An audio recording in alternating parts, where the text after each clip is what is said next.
We're honored this evening by a visit from Stanley Tigerman, who is an architect from Chicago. He was born in Chicago. He went to school at Yale. He began his practice in 1964, and his work has been very well published nationally and internationally.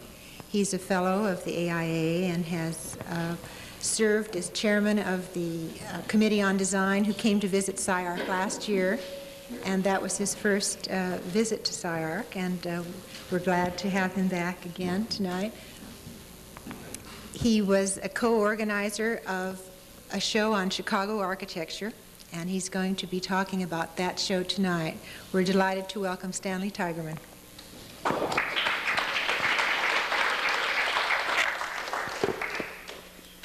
Now, pin you on. Right. I don't know about that. I think it was in here. No. How much is compared? Let me put you on this side.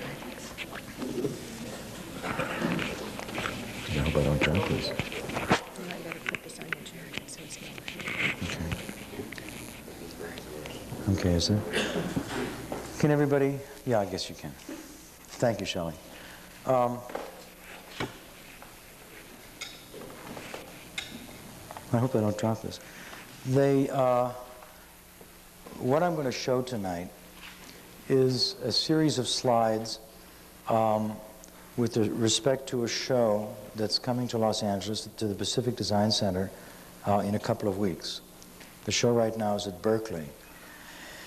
And before I show the slides, I think perhaps a slight preface about how it all began and what this is all about and what the show really meant.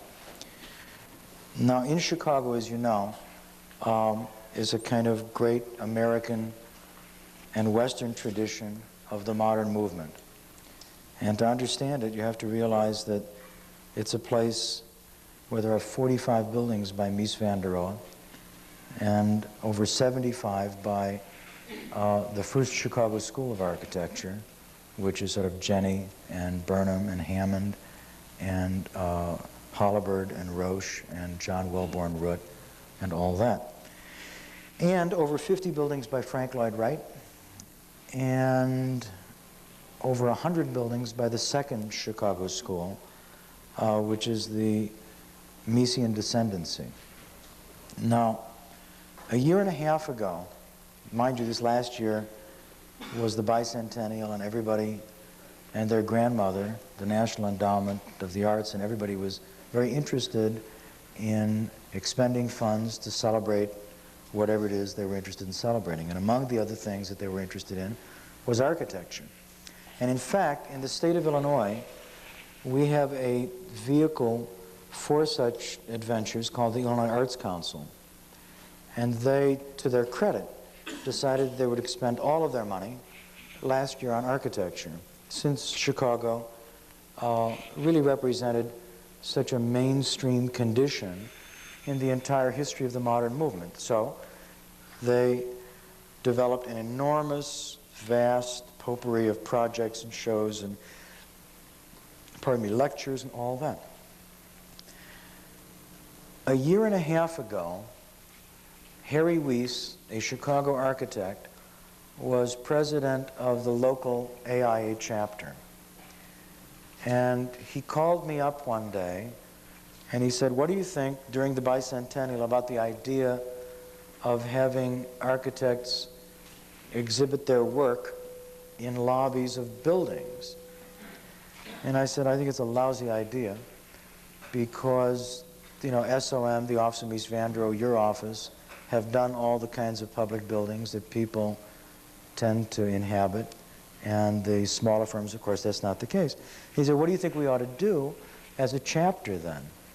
And I said, well, why don't we ask the people who really are the tastemakers in the establishment in Chicago? And we had a lunch with 3 people.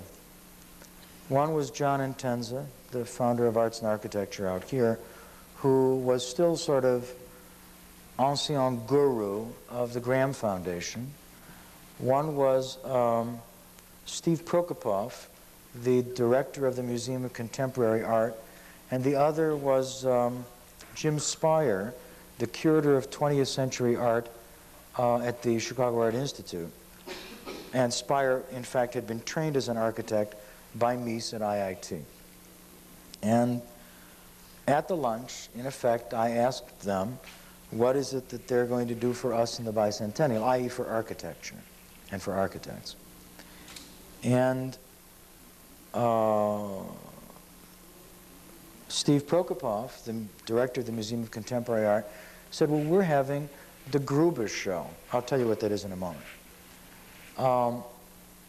And Jim Spire said, we're booked, which shows the interest of our repository museum in a city like Chicago with respect to architecture.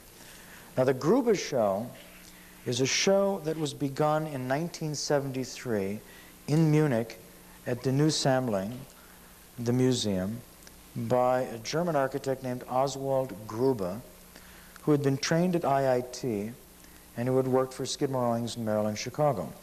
And the show was, and had been funded by the Graham Foundation. The show was being redone at the Museum of Contemporary Art. It finally worked its way back to Chicago. And it was the canonical view of the history of the Chicago school. That is, you know, Sullivan, Wright, and then the famous statement that nothing occurred between 1893 and 1938 when Mies van der Rohe came to Chicago. And then the work of Mies van der Rohe and the second Chicago school. So it's really the view that all of you know about with respect to history. That is to say, that view that's been celebrated by Pevsner and Gideon. Well, at this lunch, after they'd said all this, I said, well, gee, that's interesting. The street museum is doing the work of a repository, i.e. the establishment Mies show, and the repository isn't interested. I said, what would you think if a number of architects got together, and I was really just talking off the top of my head because I'm not a historian, and produced a kind of salon des refusés, a pluralist, revisionist, and I really had no idea. I had a few notions of a few buildings, but I had no idea what would occur. A kind of pluralist show that showed that Chicago really was richer and was not just the single condition of what you think Chicago is. And if in fact, if through research we were to discover that in fact Chicago did have an antithesis to the one that is so remarkably known, then it might suggest that other places, that perhaps San Francisco is something other than Bay Region architecture, and that in fact the architecture of the turn of the century and just before in the East was something other than the well-documented McKim, Mead, and White eclecticism or shingle style. Well, it was really talking off the top of one's head, and none of us had any idea. And so, 4 of us got together and began to talk about it. Larry Booth of Booth and Nagel, Stuart Cohn, a very bright, young, struggling architect in Chicago, Ben Weiss, Harry Weiss's brother, and myself. And Ben and I, who were some 7, 8, 10 years older than the other 2, knew certain of the architects that we thought had been passed over. We had no idea that there was a kind of suppression at work, which we then found out. All I can tell you as I then go through the slides is It was a worthy adventure. It was not done in a pejorative way with respect to Mies van der Rohe, neither to the first Chicago school, neither to the second Chicago school. But it did prove that history tends to be sometimes put together in ways that perhaps one can use the word cleansed. That things sometimes get glossed over for purposes of simplicity, clarity, and a hard point of view, to make a point.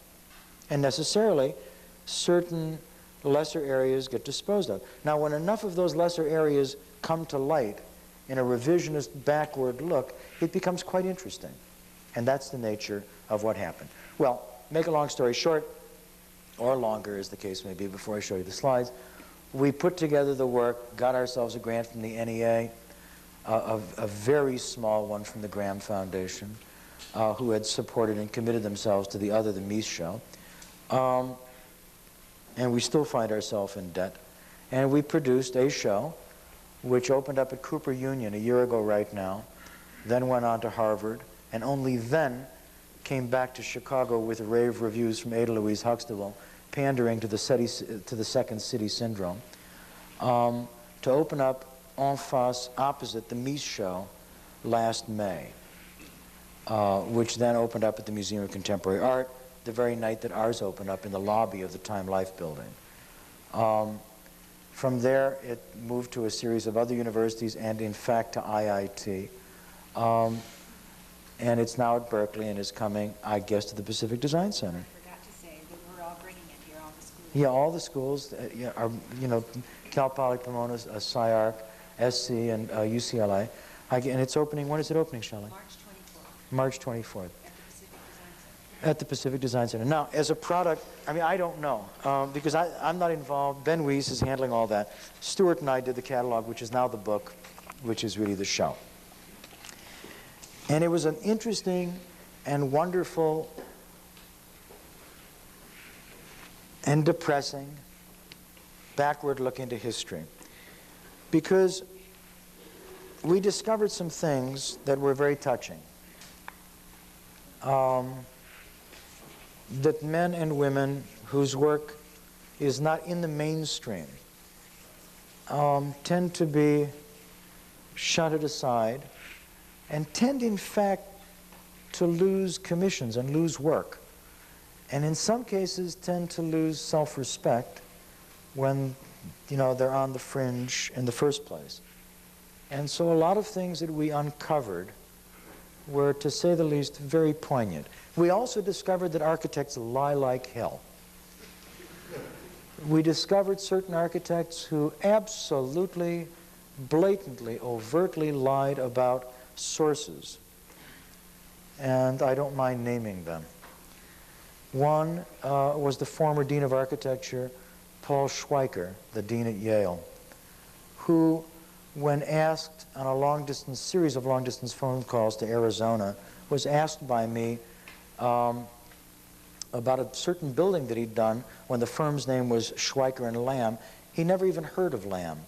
And he wanted to make sure that the Elting House, when it was known as Schweiker and Elting, that Elting was not the designer, that he was the designer, and wanted to make very sure that he was credited. Shades of Schindler. It was really sad. We discovered, in the case of Bertrand Goldberg of Marina City fame, that a certain architect had worked with him for 20 years at the time of the development of Marina City. We asked about that architect, and somehow Bud never even heard of him. Well, it went on and on like that. And there were a lot of very unpleasant things that occurred out of it. Perhaps some of it never should have come out. And in all events, the Miesians, I promise you, are very unhappy that the show did come out. Because in a revisionist sense, the show represented something that really had been suppressed by certain people. And the basic point, which you'll see later as we go through this, in 1934, a building was done by an architect named George Fred Keck called the Crystal House at the second Century of Progress in Chicago. That building was an all steel and glass structure, and it was based on structure. Other than the Maison de Verre by Pierre Charot in 1931 in Paris, it was really the first, and that was a glass block building. This was the first really glass and steel executed building. What about the Crystal Palace? Well, in that context, of course, but in the sense of where the structure was used in the recognition of a post and beam bay system, okay? A simple post and beam bay. And what happened was, it was very interesting because Siegfried Gideon was a very personal friend of Keck's. I know that because my first employer, when I flunked out of MIT in '48, was Keck. And that's where I saw Gideon. Every time he came through, he would see Keck. They were very good friends. But none of this work ever showed up of Keck's, with the exception of the Edition Morens, the French journal that continuously was published in the 30s and 40s. In all events, the reason it never was published, it seems to me, is it predates Mises' arrival in Chicago by 4 years. If, in fact, that building had been done in Chicago after 1938, it would be acceptable. If, in fact, the building had been done in Germany before 1938, it would be acceptable. But that it was done in Chicago pre-Mies was not acceptable, and it was suppressed, or at least it was pushed aside. Well, in any case, we discovered lots of stuff like this, and so if I could have the lights, then I'd like to run through the slides and show you what it was that we discovered, which in effect is what is the show.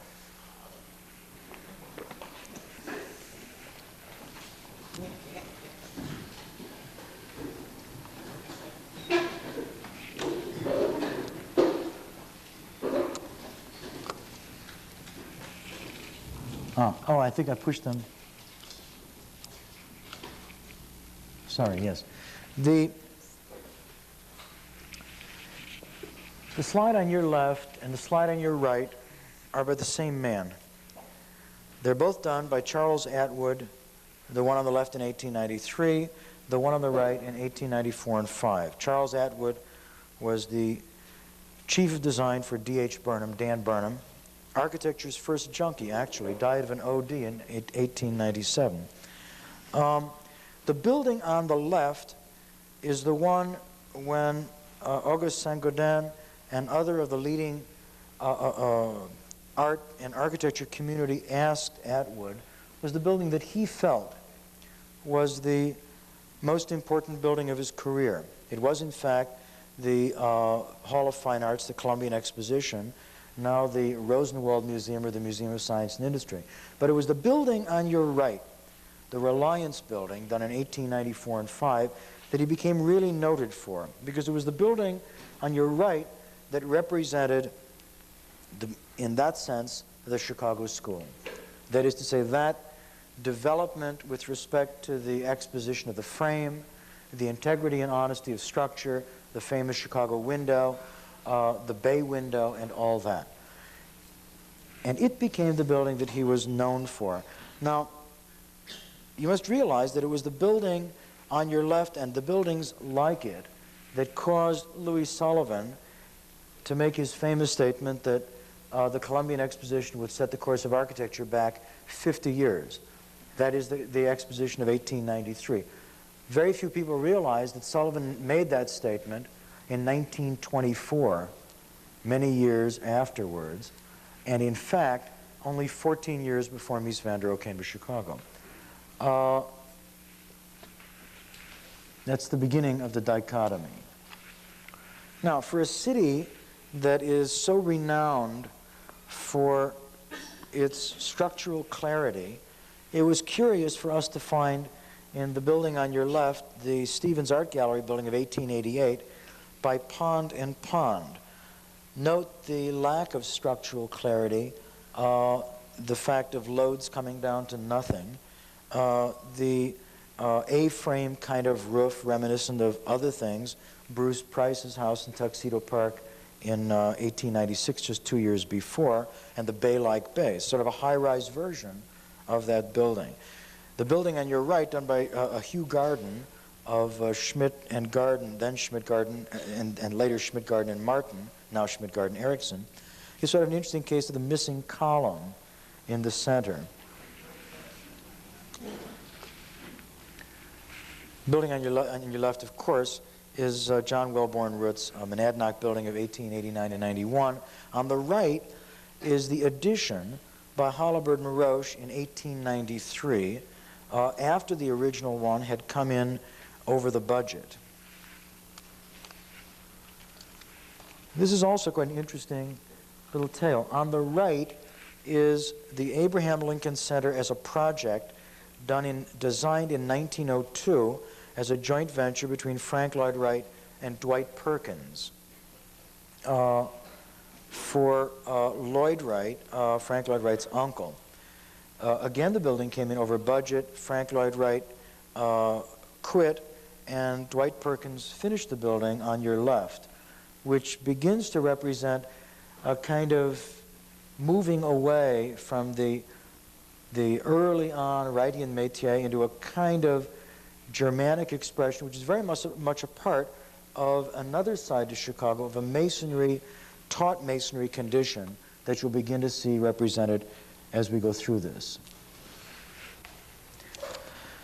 Now, a building that never really got documented at all is a very fascinating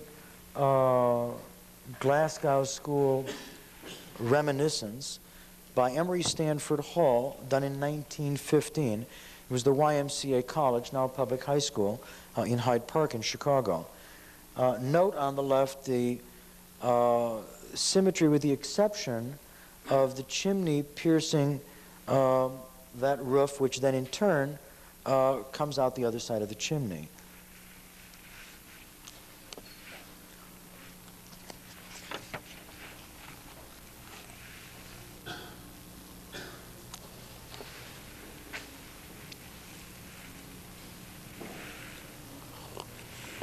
Note the local symmetries on your right, and a very unique masonry, expressionist building as a part of that early Chicago tradition.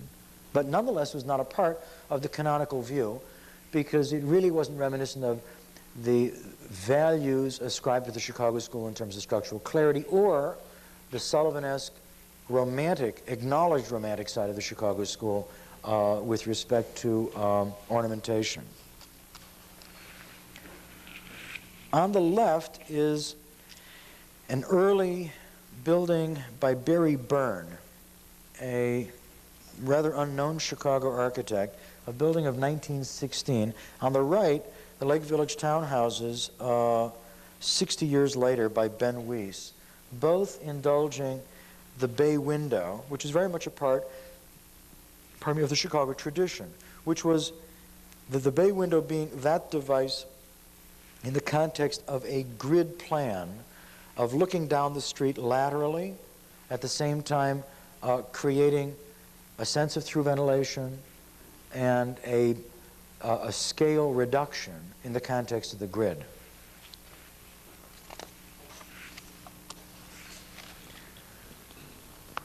This was a fascinating rediscovery. This is a building by an architect yet alive, teaching at Harvard, teaching computer graphics at Harvard, it turns out, named Howard Fischer, who was in Henry Russell Hitchcock's class at Harvard in 1930. And in fact, this building was designed for his brother Walter Fischer, a recently retired attorney. And the only reason we found it is because one of the people that worked for Larry Booth, her parents live in the house. It's a building that had only been published once before, and that was in 1931 in the Journal of Art Historians by his classmate, Henry Russell Hitchcock, who had some very kind things to say about it with respect to the international style, an obvious sort of early European masonry, taut skin. Note the roof deck on your right, in some ways reminiscent of Le Corbusier's de Boustigay studio in Paris, but preceding the de Boustigay studio in Paris. And then we came across a crank named Andy Rabori, who died about 10 years ago, who was a most interesting man and very much out of the mainstream in Chicago, who in 1933 did this incredible masonry number at the Century of Progress. Mind you, the 33 fair was a kind of sort of, John Intenza admits that the case study program in some ways was patterned after it, because a lot of houses were done by architects from all over the country as models. Mind you, it was the Depression and the notion of using materials, various materials in certain ways. So there was a glass block house, a metal house, a house of the future, a house of tomorrow, and there was a masonry house done by the Masonry Institute, sponsored by it, paid for, and Andy Rabori was the architect. Now note, I mean, you know, if it in fact, note the scale, note the figure up on the parapet, note the small crowd at the bottom. If in fact there would be mountains in the background, it might as well be the Borgo Pass in Transylvania. It's a kind of medieval castledom that nonetheless gets fractured into a series of linear elements with respect to the stair. So it's a kind of rupturing of the modern movement with respect to, in terms of planar Distalian things, mind you this is 1933, with respect to the solidity of masonry. Now, if you'll observe, you can just barely see it, at the very top on the right, there is a kind of canopy that sticks out, which is a one-wythe thick reinforced masonry canopy, which shows up again and again in certain buildings in this European, Scandinavian masonry skin tradition that really is Chicago, but never shows up in the history books with respect to Chicago. It's become a standard detail at IIT, curiously.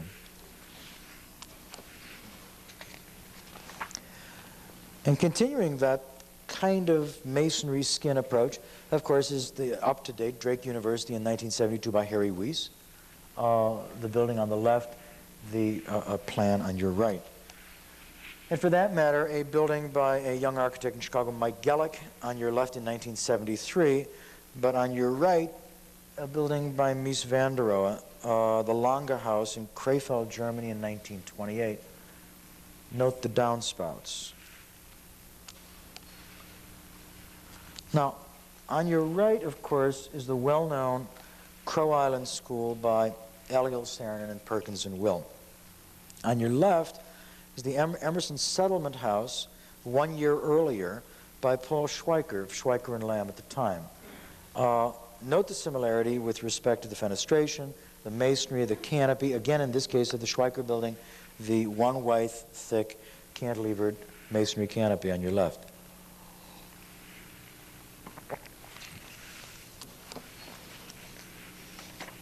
Crow Island School again.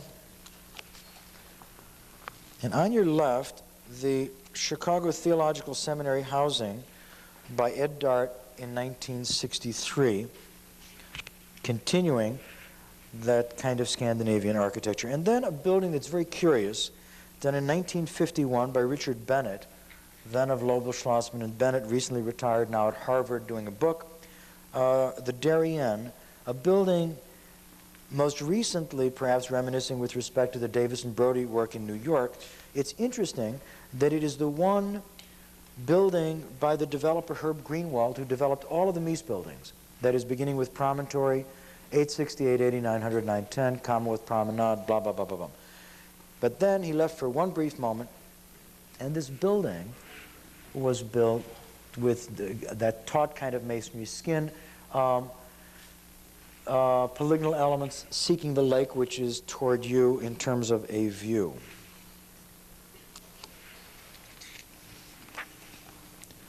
It's plan and isometric. And then more recently, Ben Weiss's John Knox home in 1975, reflecting the same values. Now, an interesting thing we discovered with respect to historians. Vince Scully, in two books, The Shingle Style and The Shingle Style Revisited, which is a tongue-in-cheek redo of the shingle style, shows the building on your right always related to a building in the east and always thought of and suggested in quite clear language as an aberration. Building on your right, the aberrant, is Frank Lloyd Wright. It's his own house, the studio, done in 1889. Note the A-frame, the half-moon window at the top, the bay-like base. Okay? That building is always shown with respect to an identical house done in 1886 by Bruce Price in Tuxedo Park, New Jersey. And spliced in between McKim, Mead & White, Peabody and Stearns, i.e. shingle style, making one sort of aberrant visit to Chicago, clearly eclectic of Bruce Price, and then going back again. Curiously, there is in fact a church in Lake Forest, the Presbyterian Church, on your left, which is by Henry Ives Cobb, Chicago architect. Note the A-frame top, the half-moon window, and the bay-like base. It too was done in 1886. Guess who worked for Henry Ives Cobb in 1886? Frank Lloyd Wright. Now, it seems to me that while Frank Lloyd Wright might indeed very possibly have seen the Bruce Price house, for Scully to exclude the building on your left, which in fact was quite well known, and in fact was published quite a bit in the late 1880s and early 1890s in American Architect, cannot, it's inconceivable to me, represent a piece of sloppy scholarship. One would suggest something quite different. The building on your left, Frank Lloyd Wright, 1892, but something that was not a part of the Frank Lloyd Wright recognized tradition. On your right, the First Baptist Church in form, if not substance, reminiscing it. This is by Harry Weiss in 1965. And the axonometric of that First Baptist Church. Even Walter Netch's Sunburst Youth Home of 1971, reminiscing of Chuck Moore's Klotz House 2 years earlier, begins to suggest that certain things were also going on in Chicago in that way. Indeed, Netch's own house, and then, which is still on the left, as well as a house by a young Chicago architect named Ken Schroeder in partnership with one of Chuck Moore's early partners, Dick Whitaker, the Charlie Wilson House of 1975, begins to suggest kinds of things that, with respect to wit and a kind of humor and proscenium stage-like quality, which Chicago has really never been looked at in quite that way. And speaking of Netch, it's interesting that the building on your left, of course, is the Searle Laboratory, done in 1973, and the building on your right is not the same building. It's done by his only living, breathing sycophant, Ralph Youngren. And on your right, the Blossom House, a strange urban number, and on the left, a strange rural number. This is quite interesting. On your right is a slide, an aerial photograph of the Michigan Avenue Bridge. And in the book, the catalog, it very carefully, facetiously is called Michigan Avenue Bridge looking north, Chicago, Illinois. Facetious because it stands for something that's quite interesting. The building to which it focuses, of course, the Tribune Tower, the product of an international design competition in 1922 that was won by Raymond Hood. I'm sure all of you have seen the very well-known and rather famous competition book where they've documented all of the submitters. Now, one of the submitters was a younger Chicago architect named Andy Rabori, that strange creature who did that crenellated, volumetric, then sliced into planar stair thing that one showed earlier at the Columbian Exposition, at the Century of Progress. It turns out in 1914, on your left, a proposal was made for the Michigan Avenue Bridge for a paired tower.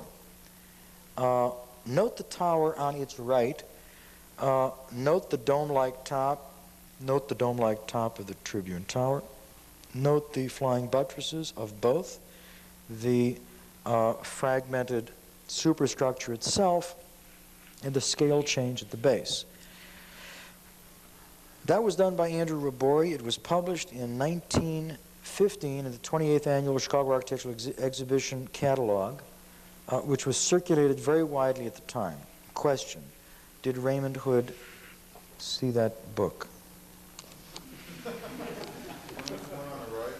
The one on the right is 1922, which is the Tribune Tower competition. What's very interesting, of course, the Rabori entered the Tribune Tower competition, and when faced with the competition, did a hideous solution.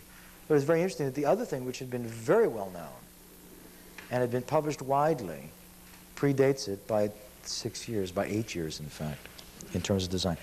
And of course, on your left and right is the Market Square, sort of early on, little shopping village thing in Lake Forest that was done in 1916 and 17, and as a kind of ride Disneyland on the West 40. But it was done by a man who, a year after he died in 1927, was given the AI's gold medal. They couldn't very well do it before then because they were embarrassed by his obvious eclecticism. It is, of course, Howard Van Doren Shaw, who obviously in many ways doesn't qualify for the canonical view of Chicago architecture, as do neither of the buildings here, both Luchenesque, the Donnelly House on your left in Lake Forest by Shaw, and the Crane House in Ipswich, Massachusetts by his descendant, David Adler, another well-known Chicago architect, who, on your left in 1921, does the Strauss House in Glencoe. Now, on your right is the first building of George Fred Keck, who is a little-known, really very important Chicago architect. This was done in 1927. Last month, Fred Keck, and of course, there was a certain amount of personal joy in this because he was, he's the man that taught me architecture. Last month, he was celebrated being in practice in the same room, in the same building, in the same office for the last 50 years. And this was his first building, which is sort of modern architecture running into a client who didn't want it.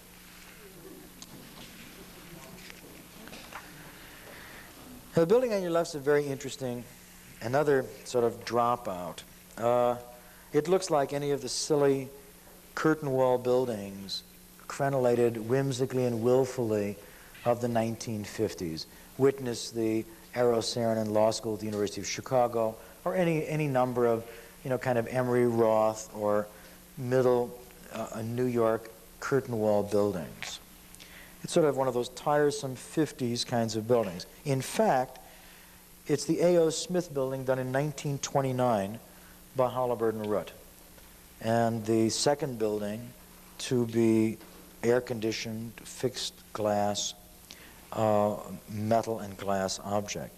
On your right is the tragically demolished, recently demolished, Diana Court building in 1929, also done by Keck. Also done by Halliburton Root, sorry. On your left, actually both, in 1929, George Fred Keck designed Miralago, which is a dance hall in Wilmette, that a very young, very good Chicago architect named Tom Beebe, his father, used to play the trumpet there in a band. The building has since burned down. But mind you, of course, this is the Art Deco fountain inside that building. 1929, 2 years after the completion of the Wiesenhof-Siedlung at Stuttgart, note the punched openings, the superstructure poised over that base, and all that. And of course, in 1930 is this strange Robert A.M. Stern piece of whimsy, a bathhouse in Lake Forest, sort of a wry commentary, but in 1930 on the modern movement. The photograph on your left and the plans on your right are of a building in 1929 called the Battledeck House by Howard Dubin, and very much is a part of the kind of Depression modern, soft corner, glass block, masonry, roof deck work that was being done all over the country at that time. But this building is quite another matter. In 1936, an apartment building, which still exists, in fact, in its original intention as a marvelous apartment building filled with duplex apartments. You'll see the axionometrics and plans in a moment, done by the same Andrew Robori. It's on the near north side in Chicago and is an unbelievable building. I can't begin to tell you. Note the interior courtyard. We'll go to the plans and then come back to it because it's really quite remarkable. The building, if these chords allow, is a 4-story affair. Ground floor is there, 2-story apartments. So, and the front ones and the back ones are quite incredible. 2 methods of egress, double height spaces. That's a double height space. That's a very small little studio affair. 2 bedrooms, double height space there. You penetrate the building here and go down a galleria and enter the apartments. There is a public stair because it's a stacked maisonette with then 2-story units above it. Right? So the axionometric is in fact looking this way. That interior gallery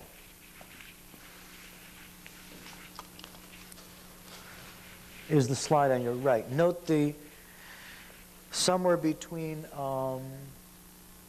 Gaudi and Mayan architecture, the articulating of the masonry on the masonry rail describing the winding stair.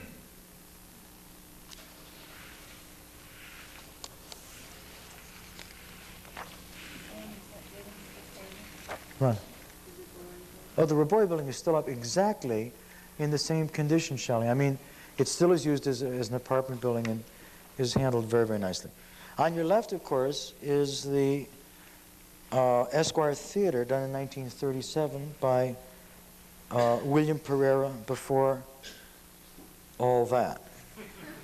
In 1938, of course, is the Burlington Ticket Office in Denver by Halliburton Root.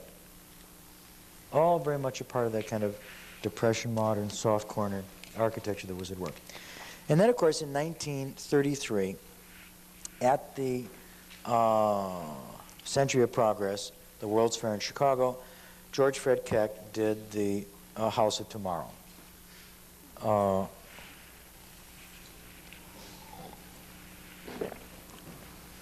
It's very interesting because if you look at this, at the axonometric, or indeed the photograph of the building, and remember the Robori building at the same World's Fair, both of which were octagonal, both of which reminisce about a standard Midwestern small town genre of building, octagonal houses, very common in the upper Middle West at the turn of the century when both, when both Keck and Robori were growing up, but both approaching it in very different ways. Robori reminiscing about the masonry tradition, and Wright forward-looking with respect to technology.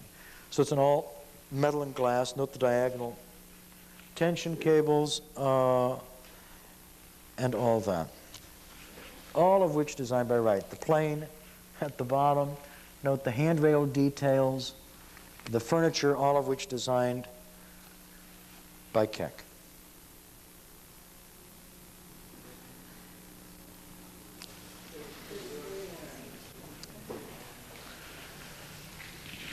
And of course, the building on your left is by Chicago and done in Chicago by Bucky Fuller, because of course it's the Dymaxion House.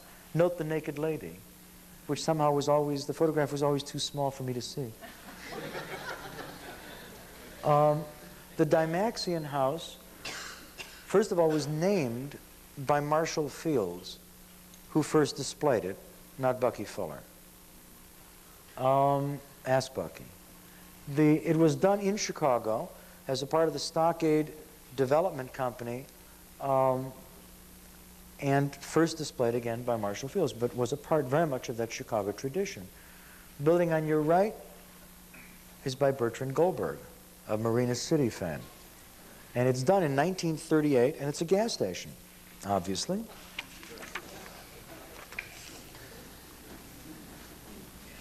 But it's very interesting because, you see, things came up that we observed. For example, the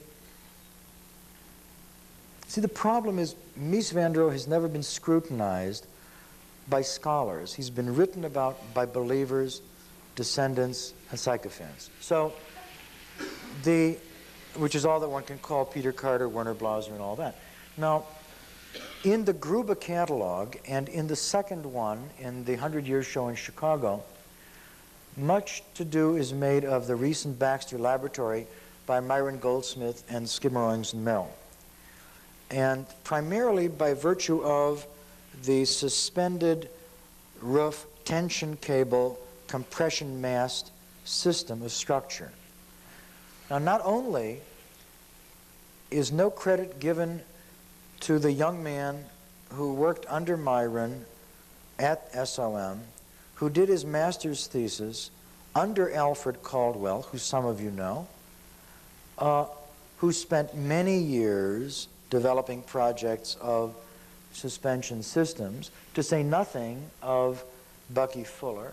Neither is any credit given to the Goldberg compression mast tension cable system, which is always very interesting to me, that the lack of documentation of crediting, of simply saying, you know, this is where I come from. Like, it would be embarrassing. Actually, it's more embarrassing not to say it, because then there will be always some creep like me who will. And then, of course, also in 1938, the North Pole Ice Cream Shop, also by Bertrand Goldberg. Again, a tension cable compression mast system. No, both this and the gas station were demolished. But very much abide in the 1973 gas station for ARCO by Larry Booth, of Booth and Nagel. So it's very much a part of that same constructivist structural muscle flexing condition that very much is a part of Chicago, but again never shows up in historical documentation of the canonical view. Now, this, of course, is the one that blew all of their minds, including Haydock, at the Cooper Union opening. It is the Crystal House by Keck, which was only published twice, to our recollection, before this show. Which is very interesting to me, because Keck was really a very well-known figure in the 30s. By the way, note the Dymaxion car in the building at night. This is a very interesting building. Now, sometimes this building was designed, by the way, from concept to actual completion of the building was 2 months. And mostly, because we have the documents on it, are done by way of shop drawings. The building was commissioned by a group of adventuresome types who wanted to make money at the Century of Progress, because they figured they could get a nickel a head for people to go through the building, and 4 million people went through the Century of Progress, even the second time round, that they could make quite a lot of money. And so they went to Keck, who designed everything, as the furniture, everything, the mechanical blind system. But it was, in fact, an all-glass and metal structure. Note the open web bar joists used, in fact, as columns, yet alone as the horizontal beam structure itself.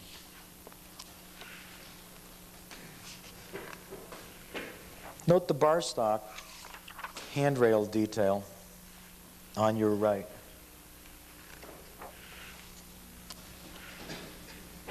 And then, of course, in 1975, another crystalline number by Bruce Graham of Skidmore, Owings and Merrill, reminiscing to that same kind of architecture. Now, on your left is a building in Lake Delavan in 1936 by Howard Fischer. Very interesting because, mind you, in the 30s in Chicago, it was, of course, the Depression everywhere. Nobody had work. But Howard Fischer was a very inventive man. This is the man that did the house for his brother, Walter Fischer, that was documented in the Journal of Art Historians in 1931. Howard Fischer developed a company called General Houses, Inc. And he went to A.O. Smith, the outfit in Milwaukee that incredible glass number done in 1929 by Halliburton Root. And he went to the Pullman Company, and he went to some others that I forget now to develop prototypes in terms of prefabrication. So in fact, on your left is a prefabricated metal house done in 1936 by Fischer. And it's interesting the people that worked for him, because nobody had any work. It was Larry Perkins and Phil Will and Pereira and just armies of architects, and Schweiker. They all worked for him in the 30s. On your right is a house by George Fred Keck in 1937, the B.J. Kahn House in Lake Forest, in stucco, glass block, reminiscing about boats. Note the interior. Richard Meyer loved it. All of the furniture designed by Keck, some of it 30 years preceding Parsons tables. The glass block, the relieved structure.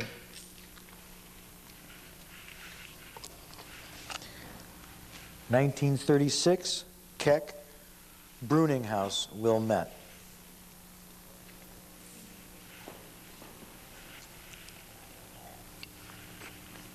Mind you now, none of this has showed up in any of the traditionalist view of the single-mindedness of Chicago architecture. And then we discovered somebody all by ourselves who had never been known at all ever. A guy named Gilmer Vardaman Black, who was a product of the University of Pennsylvania in Princeton, did a house called the D.S. Colburn House on your left in Highland Park in 1937, somewhat reminiscing of the planar facade of the Villa at Garsh. He, 1 year later, and for 20 years, was associated with Bertrand Goldberg, and in fact, an American architect in 1939. You remember the North Pole ice cream shop of Goldberg's, the single mast, compression mast thing with the tension cables? It's credited Bertrand Goldberg in association with Gilmer Vardaman Black. When I asked Bud, I told me about Gilmer Vardaman Black, he said, Gilmer who? And it was found that he'd been associated with Bud Goldberg for 20 years, died of cirrhosis of the liver. On your right, in 1939, the Church of St. Peter and St. Paul in Pierre, South Dakota, by Barry Byrne. And in 1936, also by Barry Byrne, the Williams House in Westport, Connecticut. Very Schindler-esque, very much a part of its time in the stucco and glass métier of what was thought of as a part very much of the modern movement at that time. This, of course, well-known, the Ganster and Henninghausen and Pereira tuberculin sanatorium of 1938. And then a building that had not been published before, in 36, again by Keck, mind you, in 1936, the Morehouse residence. Predating by 8 years the concept of the metallurgy building at IIT by Mies, which is the first building by Mies with a reentrant corner. Note the reentrant corners in steel and the infill structure those many years earlier. In fact, 2 years before he came to Chicago or the United States. And then we did a kind of a fun thing as well, finding how architects sort of copy other architects, which is kind of a neat pastime on cold winter nights. On your left, the Logan House, a kind of a post-Prairie School number by the same Howard Fischer, done in 1933. Was intended to be metal, prefabricated, but the man liked wood. And so Howard Fischer did this wood number. He had, as an associate, Philip Will, later to be of Perkins and Will. On your right, in 1937, is Philip Will's own house in Evanston. And he was associated at the time with Paul Schweiker, who in 1940, on your left, does the Rinaldo House in Downers Grove. Let me go backwards again.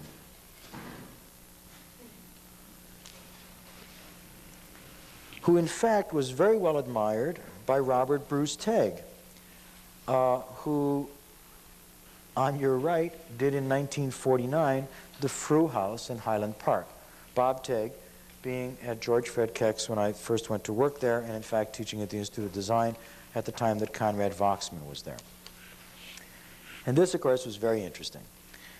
This had been published once before in the International Style show put together by Philip Johnston and Henry Russell Hitchcock, and the book of the same name.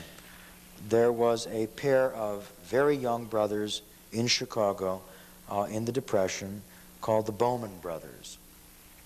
And we had a hell of a time finding all of this. Both of them are still alive. I forget the one brother's name. I think he's in South Carolina. We finally discovered where he was, and we'd heard about them, and we saw the thing in the International Style, and it never made its way into the canonical view either of any of the Mies books or certainly of Space, Time, and Architecture. Just Philip Johnston did pick up on it then. And it was a part of the idea of the horizontal banding that was really reminiscent of what Mies was doing in the early 30s as well in Berlin. At the time he was at the Bauhaus, if you'll remember the factory project with the horizontal concrete spandrels. And so the two brothers dissipated through the inverse energies of the Depression, and we found that one of them, who all of the years had credited himself as the designer of the projects, was in fact not the designer. The one that was is an alcoholic in Chicago today and is a very tragic figure. His name is Monroe Bowman. And it was a wonderful, perhaps full of wonder, kind of thing in putting the show together that Monroe had one more shot. And he came to New York for the opening and an ensuing symposium at the Institute for Architecture and Urban Studies. And it's incredible to me that in the late 20s and early 30s, that kind of work, and there is yet another project of Monroe Bowman and his brother at that time. The soft corner, very simple framed structure, some minor aberrations of periphery being used for John's so what, and a very simple series of organizations. In fact, it's even more interesting that he isn't in the Gruber catalog first or second time around, because he did build a building which did not come into our catalog because it really was not a part of this revisionist number. It really should have been a part of theirs. It's footnoted in our catalog. It's a building on Marine Drive in Chicago, 4980 Marine Drive, which is a very simple 3x5 bay framed concrete structure, express spandrels and columns as a frame, and it was done in 1946, predating Promontory by 3 years. And an utterly incredible, simple building. And I remember as a very young boy, when I began to be interested in architecture, I mean, there were very few things when I was in high school, which was between 44 and 48, to see in the way of modern architecture in Chicago. And I remember very well seeing that building. And damn it if it didn't turn out to be Monroe Bowman. And it was a great pleasure for me to meet him. And it was nice. There was a nice quality in some of all of this work. Well, on your left is a part of that kind of horizontality, Al Shaw's Florsheim Factory, Stuart Cohen's Holiday Inn Project on your right, and the same sort of metal building thing, this strange object in Glencoe that I guess will be talked about more tomorrow night. And a very beautiful library as a part of that metal tradition by Tom Beebe, a Colin Rowe, Haydock, Cornelian, Yale product, going through Gene Summers of recent Biltmore Hotel infamy, and a very promising young Chicago architect. And finally, the show ended with two plans. The one on your left in 1934, the one on your right in 1974. The one on your left, the courthouse for a bachelor as a plan by Mies van der Rohe. The one on your right, the Lurie House, but built by Jim Nagel of Booth and Nagel. That was the show. Thank you very much.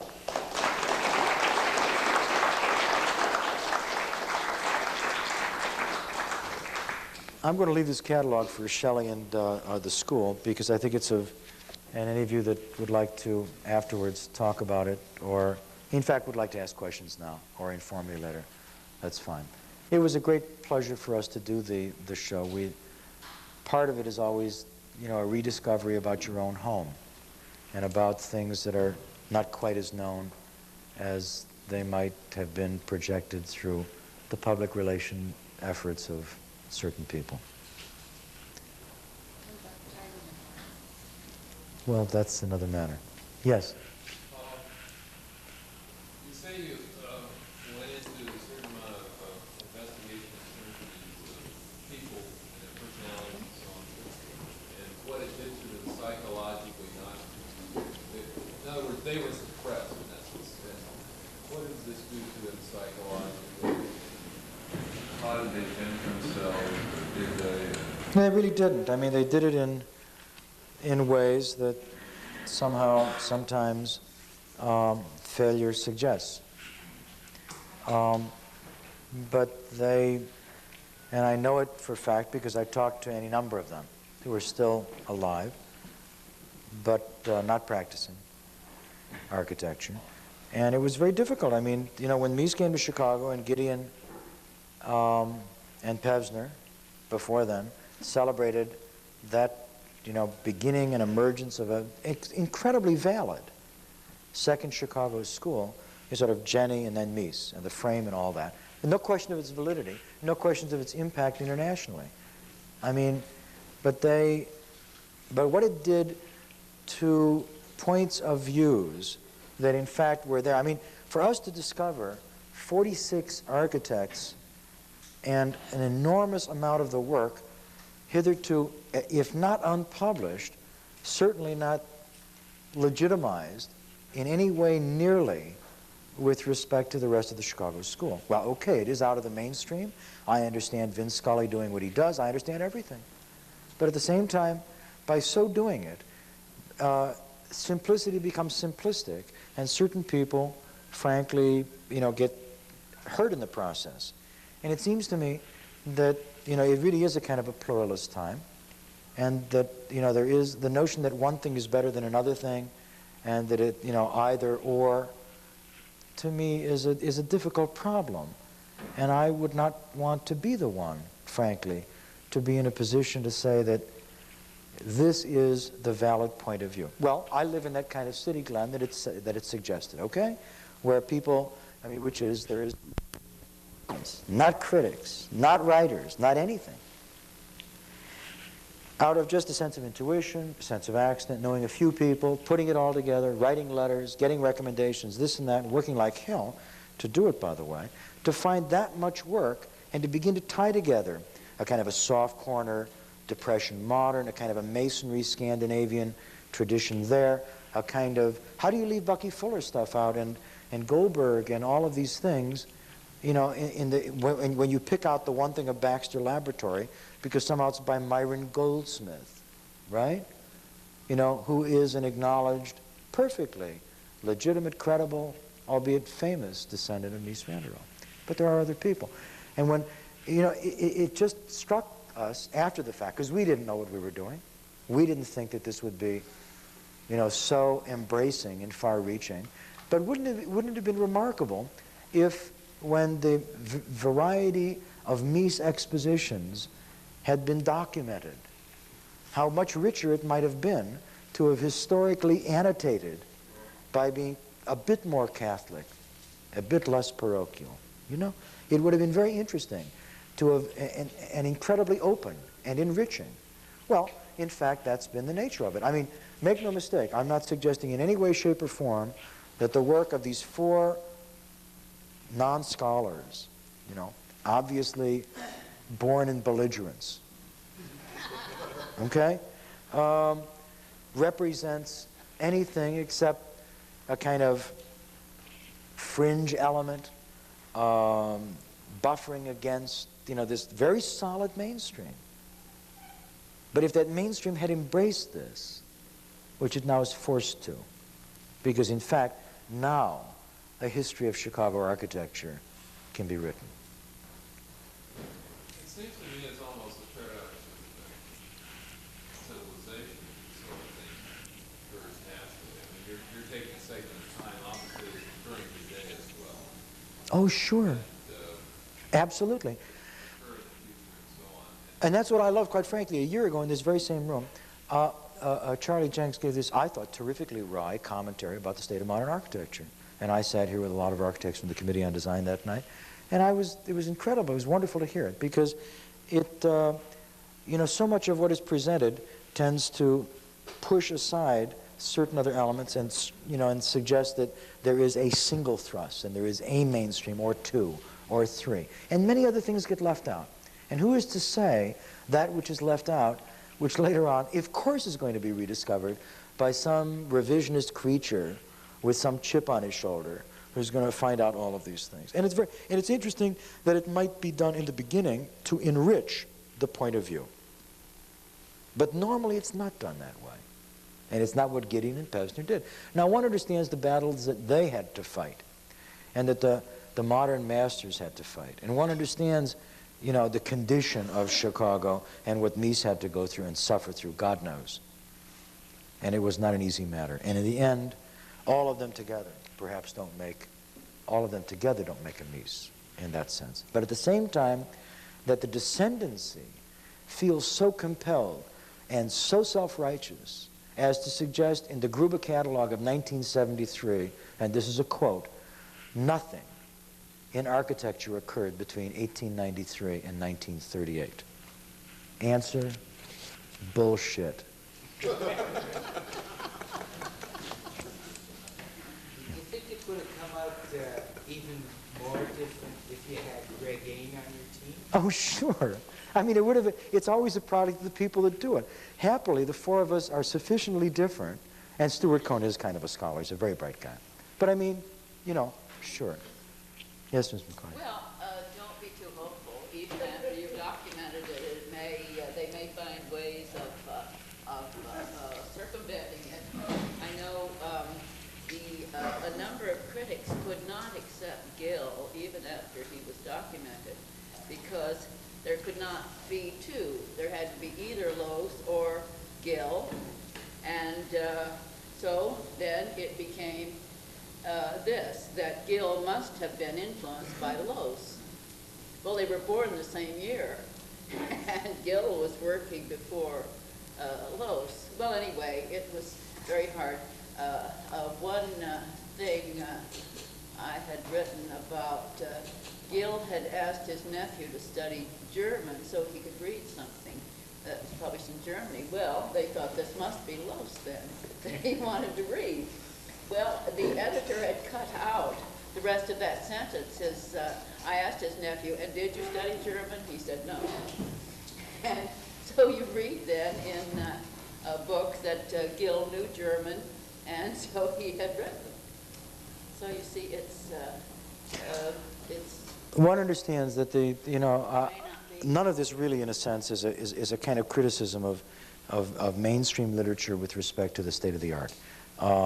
And one understands what Gideon did, he had to do. I mean, it's just that it might suggest, I mean, if there is any value to revisionist thinking in terms of history, it might suggest that maybe, just maybe, when things are documented and thereby given a kind of legitimacy, if nothing more than archival, that when it becomes more embracing rather than less, when it becomes inclusivist rather than exclusivist, it might be not confusing, it might be just more enriching. And for those of us that worked on the show and the book, it really changed our life to see and to learn things about people that we had no way of knowing, really. So it was a wonderful experience. Are you sure you didn't forget anyone? We not only didn't forget, there are a few errors of commission, there are several of omission, one of which I apologize to profusely, Ralph Youngren, who has done an absolutely sensational building in Chicago, which is about to be published now, which we left out, which was an incredible error. We did leave out a few people, and there's a few that should not be there. But you know, the human vicissitudes being what they are, Paul, you know, you do what you do. And frankly, for all of the flaws, and it's a flawed show, because by the way, it's still, its greatest flaw, it still harbors and, you know, hides behind formalism. And sort of the whole, you know, advocate condition, the social condition, none of it's represented, by the by. So it really still is an exclusivist, backward-looking piece of historicism, responding in the most narrow way, unhappily, you know, to the Mies doctrine. And that's tragic. It might, you know, and I have, you know, my apologies for it. We did the best we could. But in the context of the narrow frame, it was a remarkable adventure for us. Sure, we left out people, events, whole movements, all kinds of stuff, which had they been included would have been remarkable. And it was done in the context of the formal presentation over all of these years of that which has been known to be Chicago and the modern movement. And it narrowly suggests it's not true. Now to sit down and do the whole social condition and the openness and the real problem of Chicago and the foreground, background thing and all kinds of other things and intermarry all of it would be quite a remarkable task. But this is what we did. I was always curious, and I know you researched it. In the firm of Sullivan and Adler, who was the architect, Sullivan or Adler? Adler. The notion, Oh, the notion that Adler was the businessman. no, it's not true. And there's been lots of documentation to the contrary. Lots of documentation. But that's very much, and that's documented, by the way, in all of the traditionalist establishment views of Chicago. That's documented. That was not, by the way, we left out whole areas of things, including Sullivan, including you know, the well-documented stuff of Wright. This was meant as a supplement in a very deliberate way, in a very public way, to that which had been already very well known. I mean, of what is the Chicago School number 1 and 2 of architecture. This was a whole other affair. And, well, enough said. Yes. We worked on the show and the book 9 months. There's a very, I would read you a little teeny piece, which is the preface that I read, that Shelly and Ray read briefly. It's by John Intenza. And it's very interesting because it says it all without taking a position. In order to understand Chicago architecture, it is necessary to be aware of important particulars. These particulars, rich in a diversity of attitudes and talents, are an intrinsic part of what has happened in a city on its way to developing and bringing into reality major contributions to the practice of the art of architecture. Historically, movements, schools, and trends have too often been fractious and born in belligerence. As in most, very little has been spared anyone here. It is a world of minor poets and small perfections, of early endings and brief beginnings, and it all makes for a necessary and sometimes very exciting view of the other side of the moon. These men, earnest, determined, and often brilliant, are now acknowledged and treasured, as they should be, as vital participants in the building of the creative environment that nourished the roots of giants. What Mr. kind of Drum. reaction did you get from the public in terms of attendance and any other measurable reaction? Well, it was published, first of all, everywhere, from a major piece in Newsweek to all of the architectural journals here and abroad, L'Architecture d'aujourd'hui, A+U in Japan, PA and Record, and American Scholar, and enormous amounts in the Chicago press for the better part of 6 months, 2 to 4 page articles. Saturday Review of Literature did a thing by Bill Marlin. There were 4,000 people, which is incredible, at the joint opening of the Mies show and our show, right? There was a joint dinner of all the architects where I got up to say a few words where the Miesians sat there. In any case, I'm considered the devil incarnate, which is just fine. There was an incredible reaction, and very excitedly, in the direction of this admittedly romantic version of The Other Side of the Moon. The Mies show, of course, did not get the recognition only because, you know, everybody fell asleep. It was the same show that everybody'd seen for about 25 years. So, I mean, it's a, you know, they've repackaged that show and that book. There's another one coming out now by Franz Schultz called The Mies Years in Chicago. It's a constant repackaging of ruffles and flourishes. So it was, you know, there was a lot of excitement in our direction only by way of the fact that many of these things had never been seen. The really remarkable reaction was in New York at the first opening, when people like Philip Johnson, who are much more open, it turns out, than Chicago architects, admitted he knew about Andy Rabori, and he excluded him at the International Style Show. And he admitted that it was an incredible error. But I mean, obviously, you know, when you do things, hindsight is one thing, but when you're on the edge and trying to put together something, it's quite another matter. And it was a very difficult, you know, time in those days to ascertain what and who and when and how. So, and Scully was very moved by the show. And so was Drexler and all of those people. And so was Hitchcock. And so were the architects in New York at the opening at Cooper Union. So were the Haydocks and Eisenman and Stearns and all of them. And Meyer. Because it was stuff, very little of which had been seen. And all of, immediately after the opening at Cooper Union, much to the credit of my New York scholarly, if dilettantish, confrères, all of the Edition Albert Morins disappeared immediately out of the libraries of Cooper Union, Columbia, as they were looking through, trying to look up all the early stuff of Keck and all that, which is very interesting, which one can imagine, right? And then afterwards, people saying, well, Keck isn't all that good anyway. But in any case, the point that all of these things hadn't really been a part. You see, the Eastern critics and historians had assigned Chicago the place of the skeleton frame, thereby, you know, together with Gideon, putting it into a neat little box, and it's tidy, and that's what Chicago is, and everybody goes to sleep, right? And it gets repackaged and repackaged, and all of the rest of idea content and symbolic content gets left to guess who, right? The Eastern eclectics. Well, this, of course, showed that things were concurrent at the very least, and that Chicago was a great deal more. So it was a very interesting response kind of all over the country.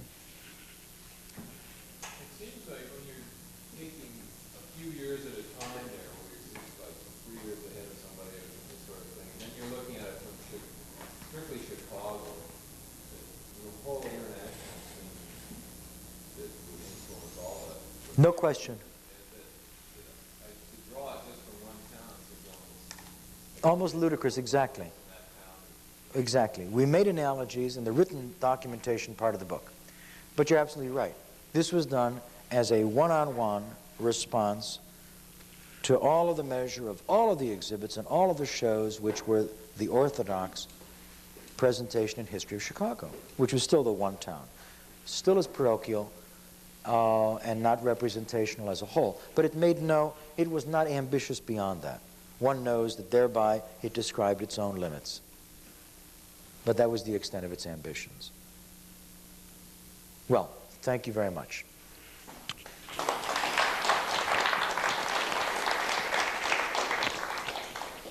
want to thank Stanley for coming and sharing all this with us as a preview, because we'll be seeing the show opening on March 24th at the Pacific Design Center. Also, I want to let you know that Stanley will be talking on his own work tomorrow night at the Pacific Design Center for the AIA, and his topic is Wit and Pornography in Architecture. So he'll be wearing another hat, and you're all welcome to join us there tomorrow night. Thank you.